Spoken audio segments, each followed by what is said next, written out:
Spark, Sea-Doo, Trix в этот раз. Вчера ребята зачетно покатались по маленьким речкам.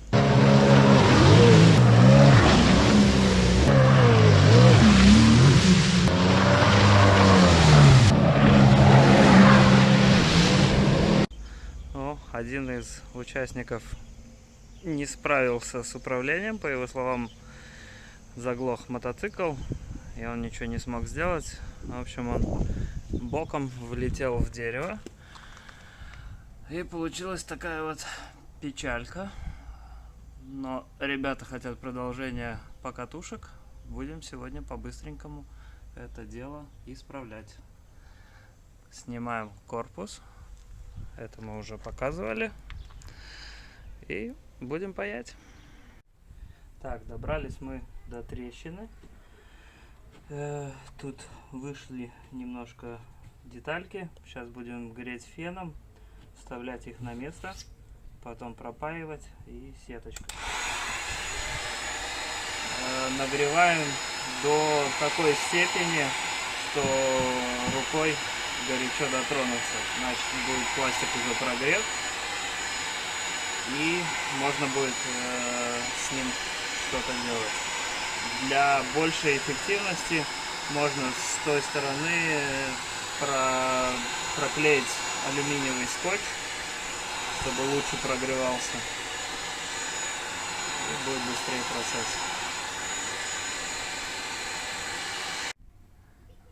Так, пропаиваем очень глубоко.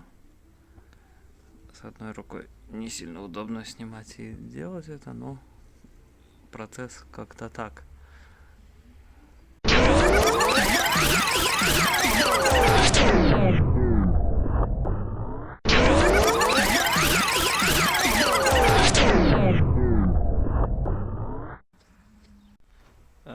Итак, прошелся я всю трещину глубоко-глубоко, практически насквозь с двух сторон.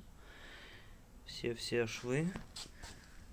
По идее, у Спарка уже корпус идет со стекловолокном, и ничего не должно быть, тем более, что это не несущая часть. Но на всякий случай сейчас с феном все прогрею и пропаяю еще кусочками стекловолокна, чтобы, ну, на всякий случай, чтобы не было микротрещин.